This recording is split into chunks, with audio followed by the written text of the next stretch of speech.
लिएस sir यांना सुद्धा मी सांगेल एक शॉर्टमध्ये त्यांनी पण त्यांचा हा एक जीवनक्रम सांगावा की कसे शिक्षेपर्यंत पोहोचते. नमस्कार, माझं नाव गणेश श्री आहे. मी शहापूरला राहतो. शहापूरपासून 1 किलोमीटरच्या अंतरावर माझं गाव आहे वाफे.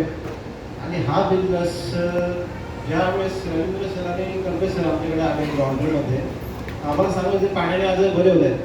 बोललो हे वेळ झाले आणि आम्हाला वेळे करायला आले काय. आम्ही त्यावेळेस माझ्या मनात तसं चालू होतं. आणि त्याच्यानंतर मग रवींद्र सर आणि कर्वे सर ज्यावेळेस बसले लॉन्ड्रीमध्ये, आमची छोटी बस स्टँडच्या साईडला एक लॉन्ड्री होती आमची, आणि आमचा उदरनिर्वाह चालू होता. पण फक्त पोट भरली चालू होती बस बस दुसरं बाकी काही नव्हतं. आणि त्याच्यानंतर मग रवींद्र सर आणि कर्वे सरांनी आम्हाला समजवलं आणि आम्ही डेमो लॉन्ड्रीमध्येच बघितला.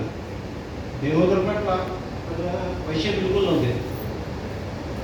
पैसे काहीच नव्हते, सगळ्यांचीच परिस्थितीच होती. आणि हा डेमो मी रवींद्र सरांना आणि कर्वे सरांना बोललो आमच्या घरी या. आणि घरी आल्यानंतर आम्ही बसलो सगळेजण. आमचे वडील बोलले बाबा एवढी महाग मशीन कोण घेणार, आणि पाण्यासाठी एवढे पैसे खर्च करणं म्हणजे हे योग्यच नाही आहे. जुन्या लोकांची तुम्हाला कंटिन्यू माहितीच असेल कधी असते, बरोबर.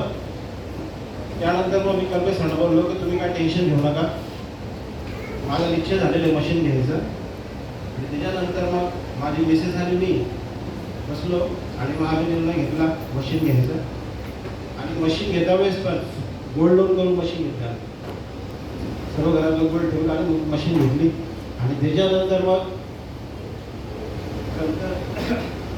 ही वाटत होती घरात मशीन लागून पण आई वडील पाणी घेत नव्हते. एवढ्या लाखाची मशीन, एवढं लाखाचं पाणी, तू वेळ झाला आणि हे लोक पण वेळ झाले, बरोबर. काही लोक तर असे आहेत पण अजून पण पाणी पित नाही आहेत. पण माझ्या मुळे तरी काय लागलं माहिती आहे का, ज्यावेळेस दुसरे जण येऊन सांगायला लागले ना का आम्हाला फरक पडलाय, त्यावेळेस माझी आई वडील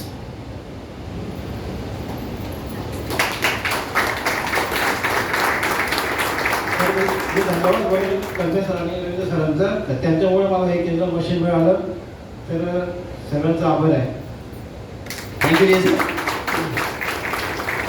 सर. आई वडील लिएस सर आई वडील काय झालं सांगतो. ॲक्च्युली काय झालं माहिती आहे का, लिएस सरांनी एक सांगायची गोष्ट झाली की आधी मिसेसचे दागिने ठेवून मशीन तर घेतली, पण ती मशीन जवळपास 1 ते 1.5 महिना शेट्टी सरांच्या घरामध्ये ठेवली होती. म्हणजे मशीन न्यायची पण हिंमत नव्हती.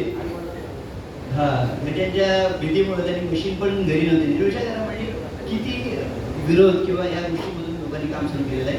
काम सुरू केल्यानंतर जेव्हा बिझनेस व्हायला लागला, चांगला इन्कम चालू व्हायला लागला, त्याच्यानंतर मग त्यांनी घरी नेऊन मशीन लावली. आणि त्याच्यानंतर पण पाणी पित नव्हते. नंतर हळूहळू तर म्हणजे एक सांगायचं की आम्ही जेव्हा काम चालू केलं त्यावेळेस तर कोरोना होता, लोक घरी घेत नव्हते. त्याच्यामध्येच मध्ये आलेल्या इन्व्हेस्टमेंट स्कीम्समध्ये खूप सारे लोकांचे पैसे उडाले होते. त्यामुळे लोक घरी पण घेत नसायचे. अनेक लोकांच्या तर ते दारातूनच आम्हाला परत पाठवायला तयार असायचे. तिथून आम्ही काम केलेलं आहे.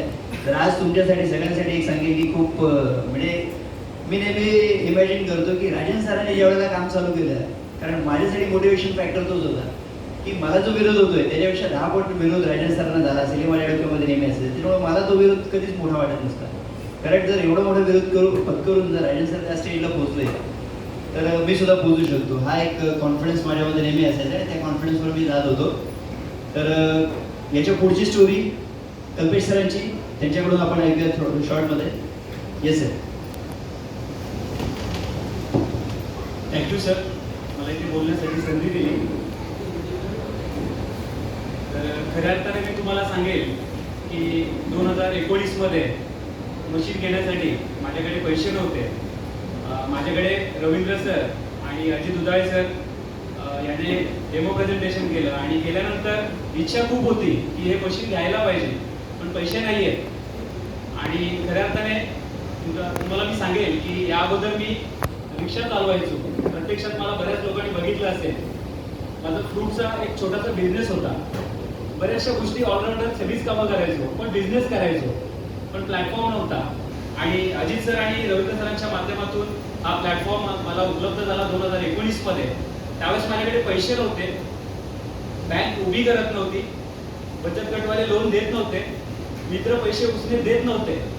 पर्याय एकच होता की व्याजाने कोणाकडनं तरी पैसे घ्यायचे आणि घरामध्ये मशीन लावायचं.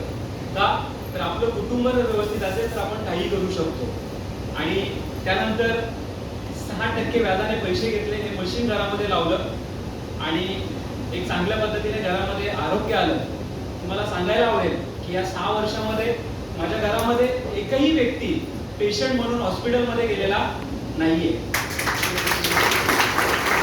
आणि काही पलीकडे आज अनेक लोक इथे मी बघतोय, तर या लोकांपर्यंत पोहोचलो, अनेक लोकांना माहिती दिली आणि आज बघता बघता जवळजवळ एक 350 लोकांचं कुटुंब या केंगेनच्या माध्यमातून मी सुरक्षित करू शकलोय.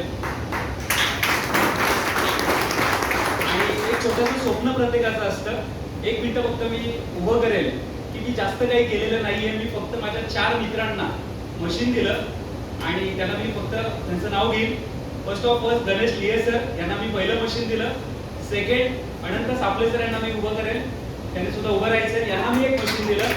त्यानंतर लक्ष्मण गोयल सर यांनाही उभं करेल, त्यांना एक मशीन दिलं. आणि त्यानंतर सुभाष मांजे सर यांनाही उभं केलं. या 4 लोकांना मी मशीन दिलं आणि त्यांच्या माध्यमातून या 350 लोकांपर्यंत पोहोचलो. मित्रांनो, या 6 वर्षाच्या टप्प्यामध्ये बऱ्याचशा अचिव्हमेंट्स केल्या, पण खऱ्या अर्थाने या 4 लोकांची स्वप्न, जे स्वतःचं ड्रीम असतं, स्वतःचं एक छोटंसं स्वप्न असतं, ते म्हणजे ड्रीम कार. आणि त्या 4ही लोकांना या वेड्या माणसाने 6 वर्षामध्ये 4ही लोकांना कारमध्ये बसवलेलं आहे, स्वतःचं ड्रीम पूर्ण करून दिलेलं आहे. जानेवारी महिन्यामध्ये 9 जानेवारीला या बिझनेससाठी आणि बिझनेसची ग्रोथ वाढवण्यासाठी एक कार परचेस केली आणि तिचं नाव आहे ग्रँड विटारा. तर हे सगळं शक्य झालं ते फक्त आणि फक्त केंगेनमुळं. त्यामुळं केंगेन ब्रँड आहे, not only name, this is the brand. तर एक शेवटचं वाक्य की मित्रांनो, तुमचं कुटुंब हे किती श्रीमंत आहे हे महत्वाचं नाहीये. तुमचं कुटुंब हे किती श्रीमंत आहे हे महत्वाचं नाहीये, तर तुमचं कुटुंब किती निरोगी, किती आनंदी आणि किती हॅप्पी आहे हे सगळ्यात महत्वाचं आहे. Thank you. Thank you so much sir.